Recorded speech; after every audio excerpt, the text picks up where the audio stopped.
Hey guys, Ezra here and welcome back to another movie review. And on today's review, I want to talk about How to Train Your Dragon, specifically the animated one, not the live action one. Because I gotta be honest with you guys, I have no interest on watching the live action version of How to Train Your Dragon because I'm pretty sure it's just the same story from the 2010 movies, So I figure I want to talk about this movie instead because this movie is really special for me and it's my childhood movies, and I think it's the right time for me to review the movie at the same time where the live action version of it got released, And if any of you guys haven't heard, How to Train Your Dragons, then I suggest you guys go watch the animated trilogy, and there is also a TV series called Race to the Edge, which is also really, really good. Instead of like watching the live action one, because I feel like, well, I don't know, it feels like the live action one feels like a soulless cash grab for me, and I have no interest watching it. So do not expect me to review the live action movies, because again, I have no interest, but I will review the very first movie of How to Train Your Dragon because this is a very special franchise for me and a lot of people as well. So, How to Train Your Dragon was actually based on a book by Cressida Cowell, and it was directed by Chrissanders and Dean DeBlois. And Dean DeBlois is pretty much becoming the head of the How to Train Your Dragon franchise, and he's even directing the live action version of it, And yeah, I gotta say, the very first movie I would say is a very unique movie, because I think the rest of the sequel kind of like cemented what How to Train Your Dragon was. But I think there is something about the first movie that has actually feel really, really special for me. Mainly because it's the start of the relationship between Hiccup and Toothless. And the story obviously follows Hiccup, which is like the weakest Viking ever. And I think it's so weird to see Hiccup being like super scrawny and then like super weak, because like, what happens to Hiccup characters, in the sequels where he becomes super handsome, a glow up obviously, and then like he becomes like one of the strongest and smartest Viking out there. And it's interesting to see his starting his journey here, because he's basically made weapons, I think, with Gobber, I think, Gobber the Belch, because Hiccup was a son of a chief. Then obviously Hiccup has a high expectation to meet, but he's not exactly a strong Viking and never actually killed a dragon himself, But during this time, we met another character that is actually my favorite. Is actually Astridhofferson, voiced by Americaferrera, and I absolutely love the way they introduce Astrid here. There's a bunch of fires going on behind her, and then you hear like Astrid theme as Hiccup was so mesmerized by her. Like it's such a famous shot. And I think it's the start of an amazing relationship between Hiccup and Astrid, hiccstrid, right? Which one of the best ship ever in my opinion. This is where the movie Hiccup is basically trying to prove himself that he tried to capture a dragon, and I think at some point he kind of like stumbles a Night Fury because like on the night where the village was attacked, I think Hiccup see like some dragon in the dark, the Night Fury, because like it was dark, and then like the dragon pretty much like camouflage itself in the dark, but Hiccup managed to shoot him down. And then he discovered this Night Fury in like a valley, I think, and then like he and the dragon form a bond together. And we also hear the dragon's name for the first time, which is Toothless. And this is the start of a beautiful relationship, guys. I really, really enjoy the montage between Hiccup and Toothless here. As you see the relationship progressing forward, it's like Hiccup is trying to train Toothless how to fly, try to make her like, because like when he shot Toothless down, he damaged his tail or like his wing, so he decided to replace the wing tail, I think, with like a makeshift one, and then he decided to use that as a saddle to ride Toothless, where he tried to ride a dragon for the first time. And we also see Toothless try to, I guess, train Hiccup to be much more, faster and agile. At least that's what I'm getting here. And of course, we get the famous shot in the franchise where Hiccup is like reaching his hand out to Toothless, and then Toothless finally letting him to touch him, and I think it's such a beautiful moment, man. Like it just becomes this amazing the most famous shot in the How to Train Your Dragon franchise, and they keep referring to that, even until like the last film in the trilogy, it kind of ends with, Hiccup's like putting his hand on Toothless again, and they did the famous shot again. Like, it is such an emotional moment there, I think it's such a beautiful moment rewatching this movie to see how different Hiccup and Toothless relationship was, because it's just the start, and how different like the rest of the movie was. It's about Hiccup trying to prove himself and try to prove the relationship between the dragon and Viking.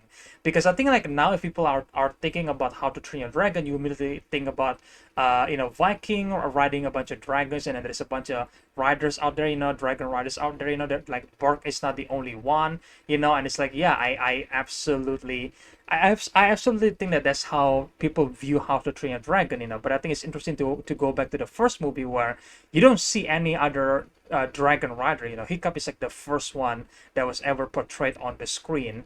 And to see that the conflict plays a bit more differently this time around, where the villain was actually, it's like people are of Burke, where they don't like dragons, but it's also like there's a giant dragon in the end, which I think is a really, really badass dragon, which we're gonna get to that later. So throughout these movies, Hiccup's basically tried to use the, basically testing Toothless, where he's trying to find the weakness of the dragon, and then he kind of like using this ability to become better than the rest of his friends. And this is where Astrid becomes like really like suspicious, like, because like how does Hiccup suddenly becomes really, really good? Because like Hiccup is like usually the weakest one, and Astrid was usually like the top of the class, and then people admire her.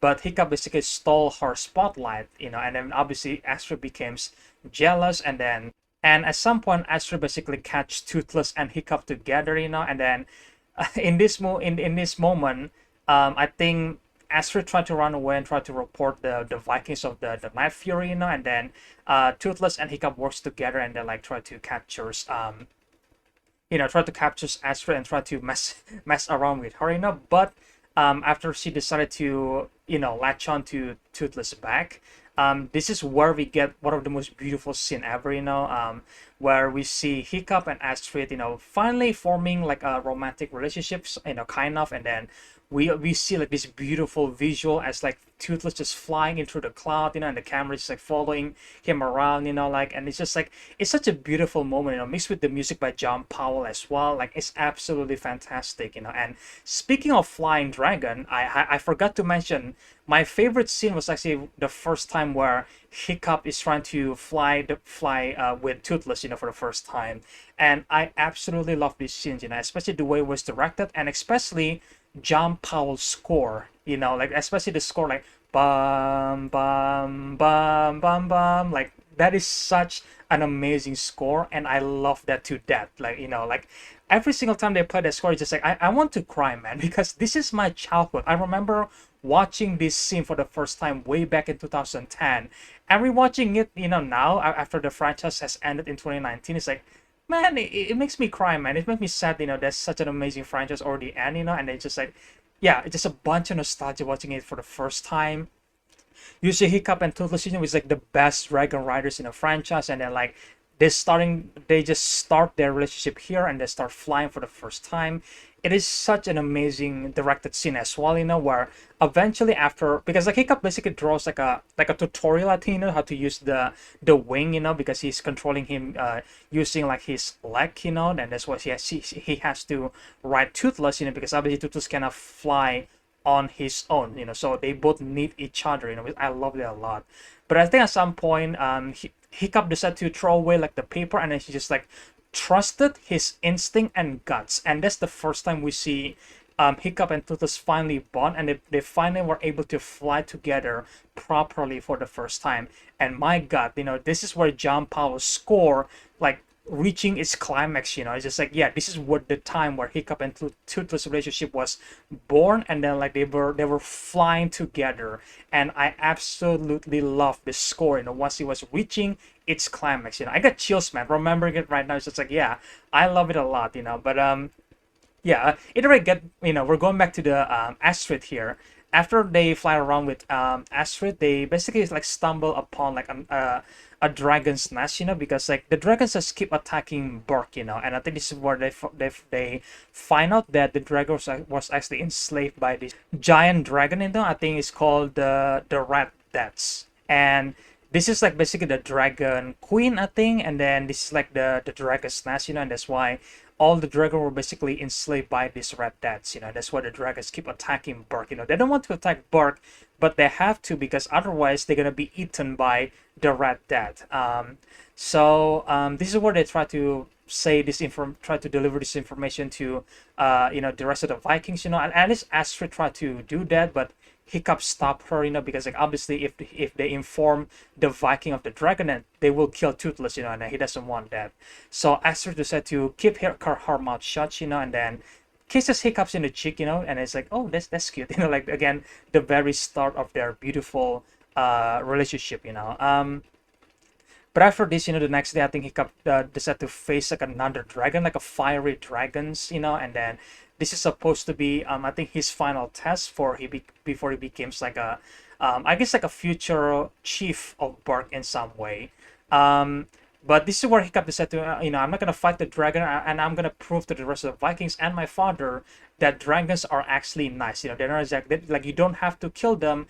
And then he's trying to convince all of them, you know. But Stoic panics, and then eventually the dragons also became panicking, you know, and obviously chaos ensues, you know. And then this eventually Toothless basically hear this commotion far away, and then he decided to came and save Hiccup from the dragon, and then we have some small dragon fight, you know. And then but eventually Toothless was captured by the Viking, and after this, obviously Stoic was super disappointed with Hiccup, but eventually Hiccup kind of like slipped that, saying that, oh, we found the dragon's nest, you know. And obviously Stoic doesn't know that it's like a giant dragon there in the nest, so he decided to go out there with Toothless to guide them around. But this is where Astrid decided to convince Hiccup that, hey, like, let's ride another dragon, you know, because there is a bunch of them out there.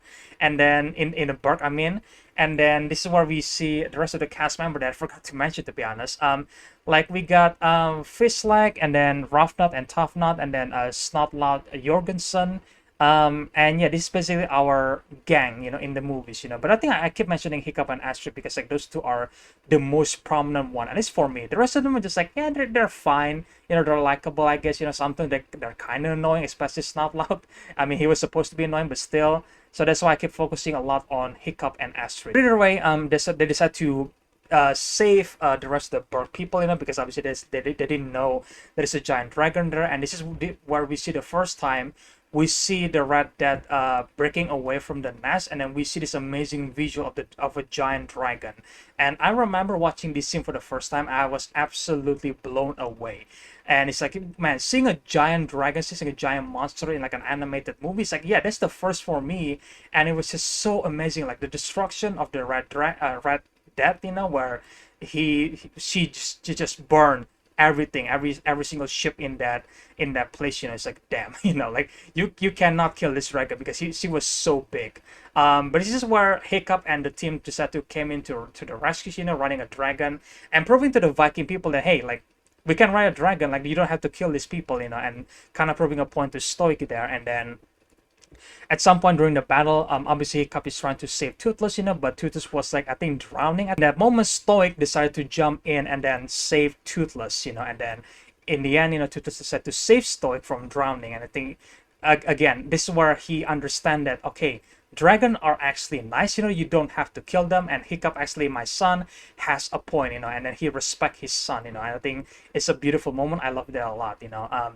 But we get to see a final big fight scene between Red Death and you know, Toothless and Hiccup, you know. And I absolutely love how this scene was directed, you know, because it's just Hiccup and Toothless versus the Red Death, you know. And I love the direction. I love the, again, John Powell's score is absolutely amazing on these scenes, you know. And it is such an amazing visual as well, you know, where they burst into the cloud, you know. And then like because Toothless was a Night Fury, so he decided to use that power because he was in the dark, and then try to fire his beam, you know, into the Red Death, you know. But obviously it doesn't really do much, so that's what the Red Death decided to just fire fire his fire towards every single direction, right, just to get to Toothless, you know. And sadly he did get Toothless in the makeshift, I think, tail, right? And then so their time was limited here, so they decided to do this bold move. I think I absolutely love, you know, where the Raptor is trying to, again, like, burst his fire towards Toothless, and then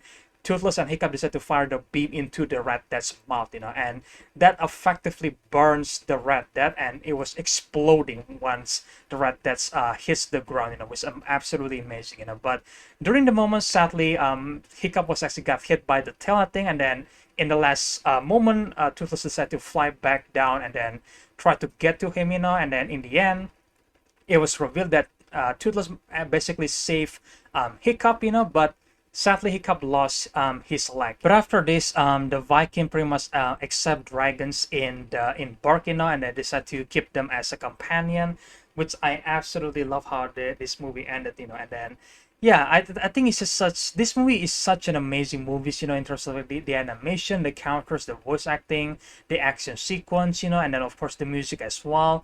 Like, it is so magical, and it is the start of an amazing franchise that I absolutely love, and I also love the sequel as well, like the second movie I think is amazing. The third movie was like the weakest one for me, because I think the characters are kind of like regressing on the third movie, but I do think the best the best film that came out from How to Train Your Dragon was actually a TV series called Race to the Edge, and I think this series actually has like a character development, and I think the voice acting or like the voice direction on the TV series is actually much better, in my opinion, much better than the movie, like the movie does a fantastic job, but there's just something about like the TV series where we see like another characters, and then we see like a bunch of new location, a bunch of new lore about the dragon, and I think it's just like, yeah, it's such a good expansion, and I absolutely love that, but yeah, either way guys, that's my review and then like kind of like a recap for How to Train Your Dragon. I absolutely love this movie.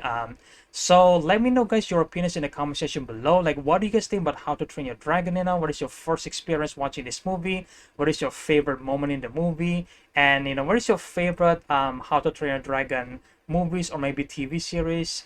Because I think in terms of the movie, I think the first movie for me is still like kind of stand out, even though I still love the second movie. Third movie again is like the weakest one for me. And then you have the TV series Race to the Edge, which in my opinion is probably way better than the movie trilogy, in my opinion, because like you actually get to see the characters relationship and development, and of course like, expanding the lore of How to Train a Dragon, at least in my opinion, So again, let me know your opinions in the comment section below, guys, and if you guys enjoyed this video, then make sure to guys, fly and burn that subscribe button, share the videos, do usual stuff, leave a like, and stay tuned for more movie reviews in the future. And again, I hope you guys enjoyed this movie review, and I will see you guys in the next one then. Bye.